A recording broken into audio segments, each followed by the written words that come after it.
There are some stories in football that refuse to fade, moments that cling to the collective memory not because of a trophy hoisted high, but because of what might have been, the cruel whisper of destiny unfinished. I believe it is in these tales of near misses, of brilliant failures, that the true heart of the game often beats loudest.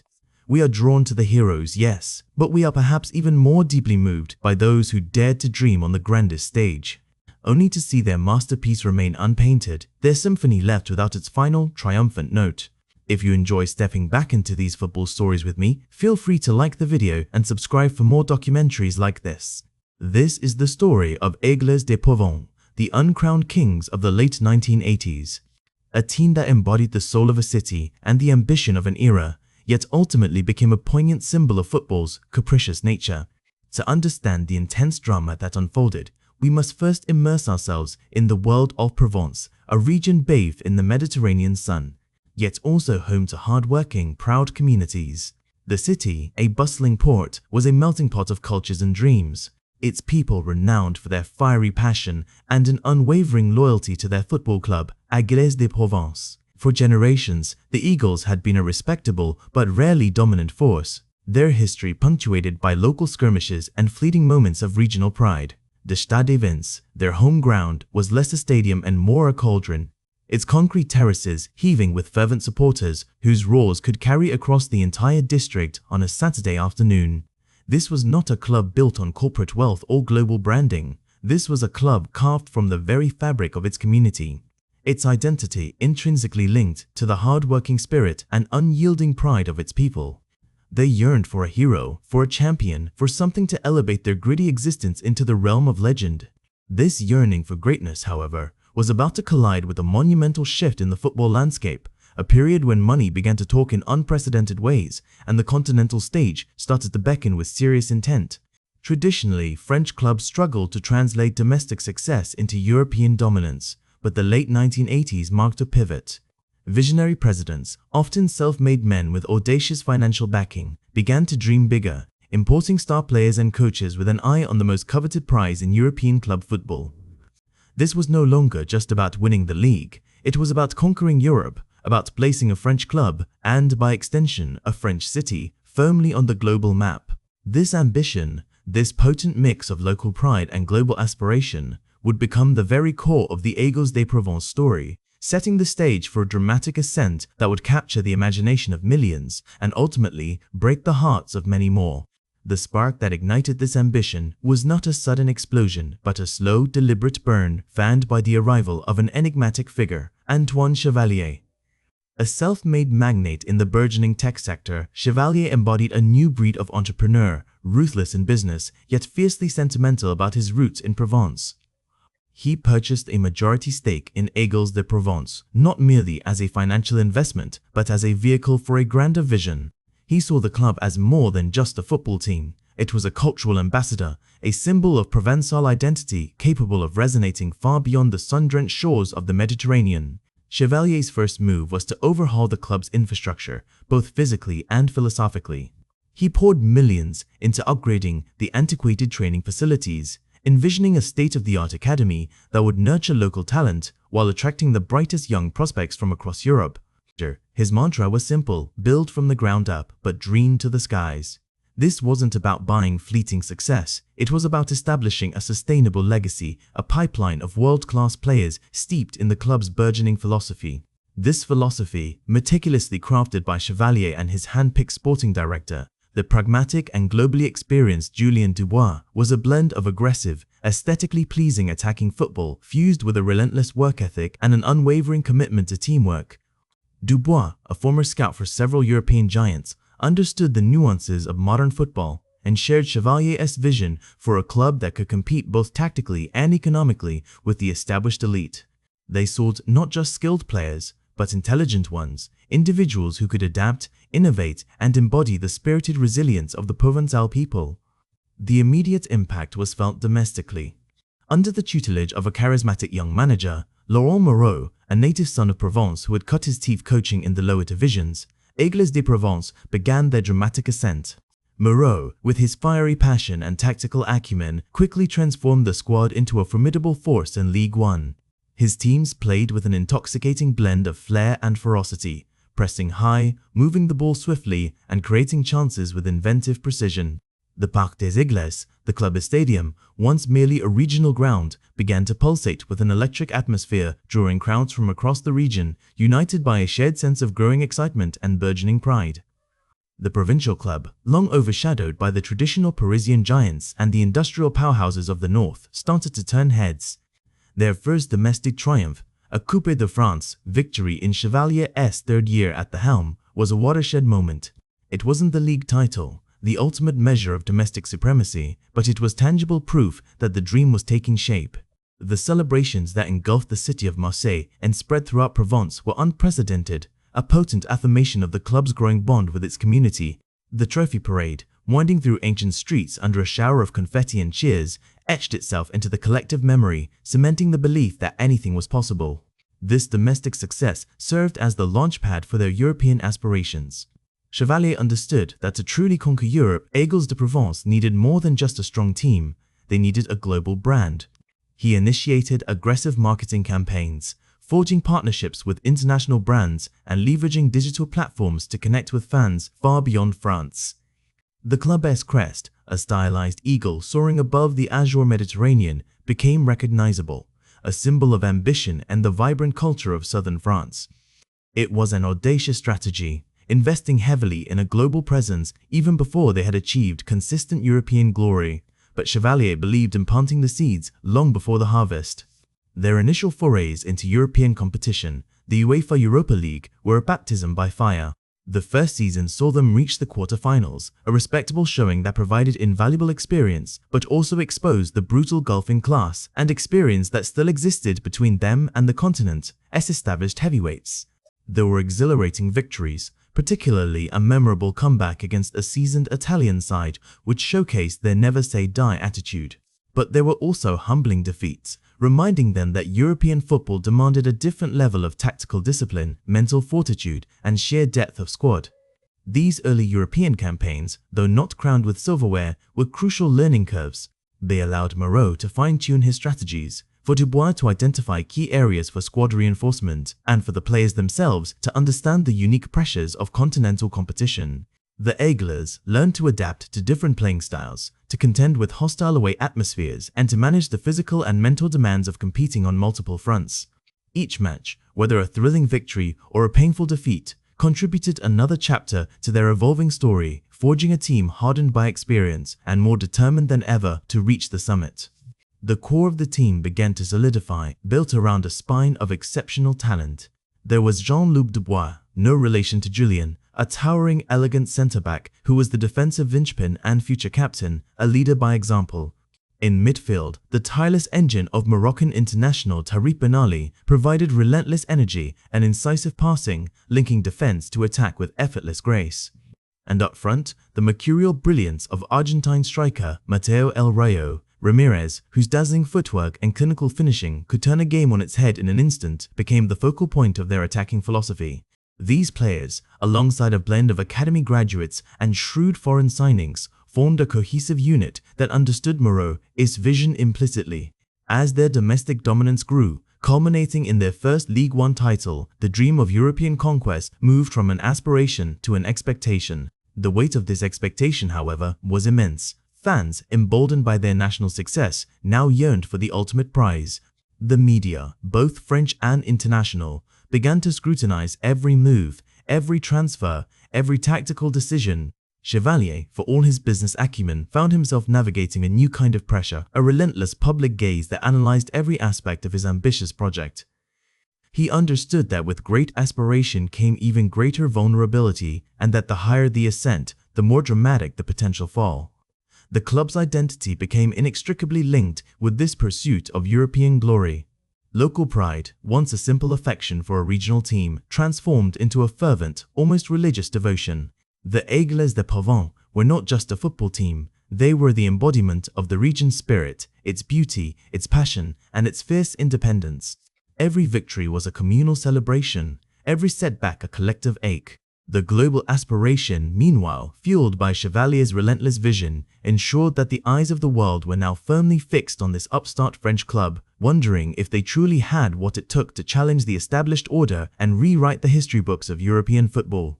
The stage was set, the characters were in place, and the drama was poised to unfold, promising a narrative filled with breathtaking highs and, as the whispers already suggested, the potential for profound collective heartbreak. The team had discovered a rhythm, a pulse that resonated from the dressing room to the farthest corners of the stands. It was not merely about tactical adjustments or individual brilliance, it was a profound shift in collective belief.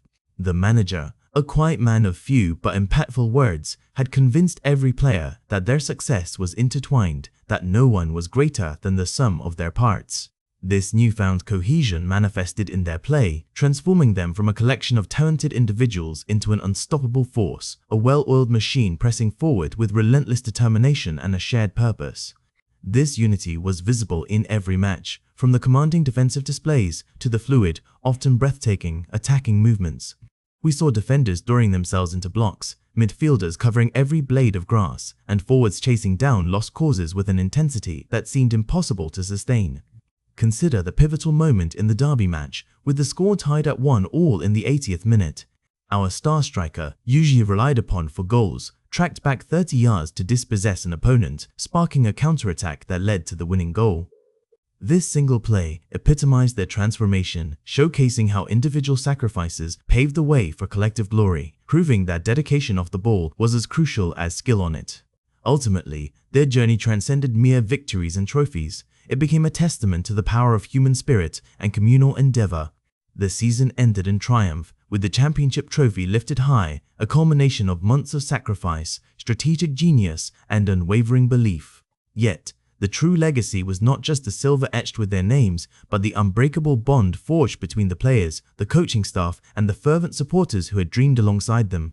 It created an enduring memory, a story told and retold about how a shared vision can turn the improbable into glorious reality, shaping not just a team, but an entire community.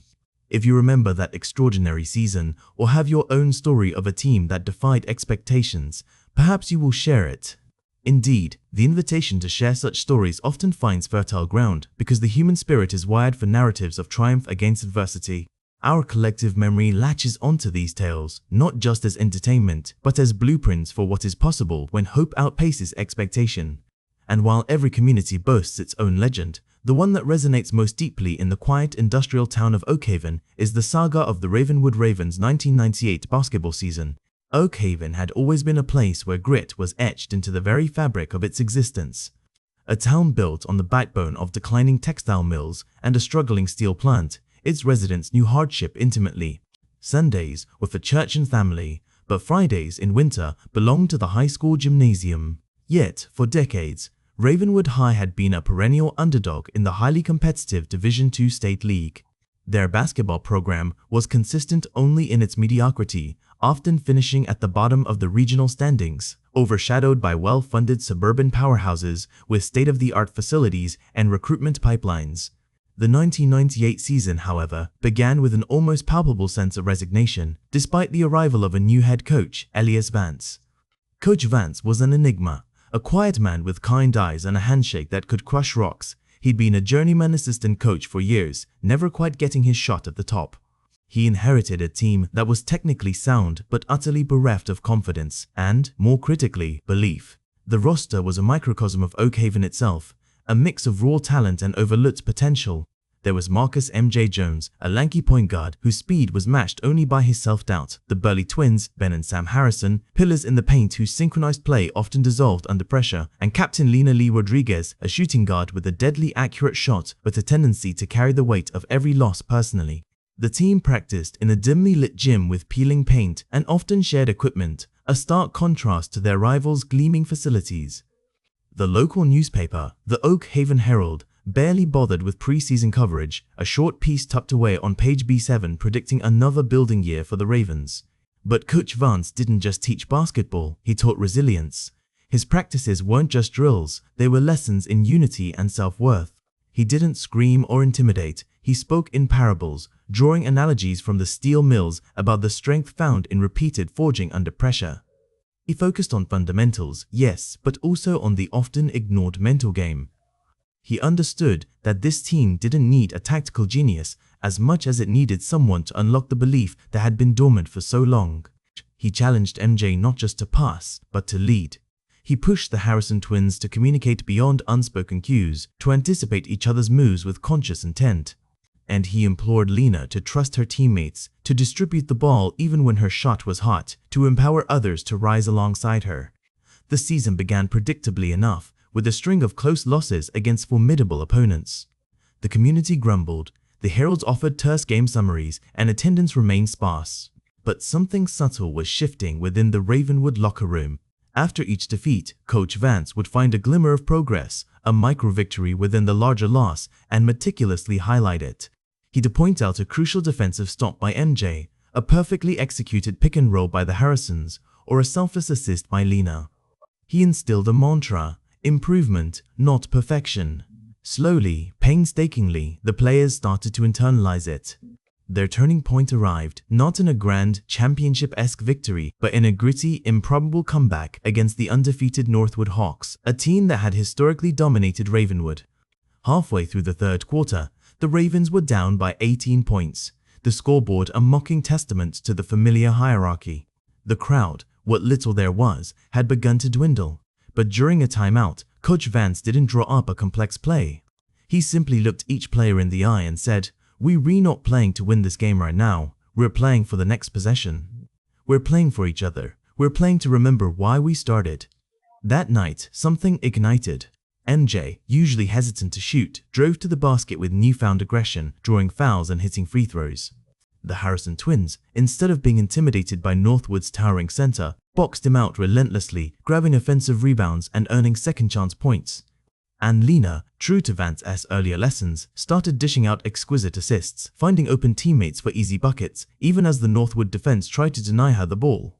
The deficit shrunk, agonizingly slowly at first, then with increasing momentum. With seconds left on the clock, down by 1 point, Lena took a desperation shot from beyond the arc. It swished through the net as the buzzer sounded, an impossible, spine-tingling victory. The small Ravenwood contingent in the stands erupted, disbelief mixing with pure, unadulterated joy. That game changed everything. It wasn't just a win, it was a revelation. The players walked taller, their eyes holding a new light. The community, initially skeptical, started to pay attention. The Herald moved its game summaries to page A3. As local businesses, sensing a shift, began putting up "Go Ravens" signs. The Friday night games, once sparsely attended, became standing room-only events, filled with Oak Haven residents hungry for something to believe in. Retired mill workers, young families, teenagers, everyone flocked to the gym, draped in the school's faded purple and gold. They didn't just watch the games, they participated, their cheers a thunderous wave, their groans a collective sigh. The Ravenwood Ravens embarked on an improbable winning streak, their journey marked by character-defining moments. There was the time Marcus Jones, always the quiet one, delivered an impassioned locker room speech after a particularly draining loss, reminding his teammates of their shared commitment. There was the road game where Ben Harrison, battling a severe flu, refused to sit out, playing through every minute with a grim determination that inspired everyone. There was Lena Rodriguez's courageous decision to pass up a game-winning shot in the regional semi-final, instead dishing to a rarely used freshman for an uncontested layup, a move that secured their spot in the state finals and solidified the team's selfless identity. Each challenge they faced, from key injuries to biased officiating, seemed to forge their resolve even stronger. They weren't just winning games, they were building a narrative, a collective identity that transcended the basketball court. The state championship game pitted them against the seemingly invincible St. Jude Crusaders, a powerhouse program from the state capital with a storied history and a roster of future collegiate stars. The game was held in a massive arena, a far cry from Ravenwood's humble gym. The Oak Haven faithful traveled in droves, filling half the stadium with a cacophony of purple and gold. The air was thick with tension, a palpable sense of a small town dreaming big. The Crusaders, with their perfectly tailored uniforms and intimidating presence, seemed to dwarf the Ravens. From the tip-off, it was a brutal, back-and-forth battle. St. Jude's athleticism was undeniable, their plays executed with machine-like precision. But Ravenwood had something else, an unbreakable will. MJ weaved through defenders, scoring critical baskets and distributing the ball with poise. The Harrison twins battled relentlessly under the boards, grabbing crucial rebounds over taller opponents. And Lena, despite being triple-teamed for much of the game, found ways to score, hitting contested jumpers and driving fearlessly into the paint. Every point was earned, every defensive stop celebrated with a primal roar from the Oak Haven stands. In the dying seconds of the fourth quarter, with the score tied and Ravenwood in possession, Coach Vance called the timeout. The players huddled, exhausted, sweat-soaked, but their eyes burning with determination. Vance didn't diagram an elaborate play. He simply looked at them and said, "Remember why we started. Play for Oak Haven, play for each other, finish the story." What happened next is etched forever in the town's folklore. MJ dribbled the ball up court, the clock ticking relentlessly. Jude S. defense swarmed him, denying him a clear path. With only 5 seconds left, he spotted Lena Rodriguez cutting hard to the basket. He fired a no-look pass, a risky play that could have ended in a turnover. But Lena caught it cleanly, took one dribble, and elevated, a defender draped all over her. The ball left her fingertips just as the buzzer blared, a high arc against the arena lights. Time seemed to stop. The ball kissed the backboard, hung for an agonizing moment, and then dropped through the net. 2 points. Victory. The arena erupted. The Ravenwood bench spilled onto the court, players hugging, crying, jumping in disbelief. The Oak Haven fans roared, a collective exhalation of years of frustration and a triumphant embrace of the impossible. Coach Vance, usually stoic, allowed a small, knowing smile to grace his lips. He walked onto the court, not towards his players, but towards the St. Sato, Jude coach, offering a respectful handshake. The celebrations that followed were legendary. The team was paraded through Oak Haven on a fire truck, confetti raining down on jubilant crowds. The mill workers, having just finished their shifts, lined the streets alongside schoolchildren and grandparents, all united in their pride. The Oak Haven Herald printed a special edition, the front page emblazoned with a giant photo of Lena S. winning shot and the headline, "Raven Soar, Oak Haven S dream comes true." The silver trophy, heavy and gleaming, wasn't just a symbol of athletic achievement, it was a testament to community, perseverance, and the transformative power of belief. The impact of that season resonated far beyond the basketball court. Marcus Jones, inspired by his own leadership, went on to become a respected high school coach in a nearby town, instilling the same values Coach Vance had taught him. The Harrison twins, with newfound confidence, pursued higher education, excelling in their respective fields.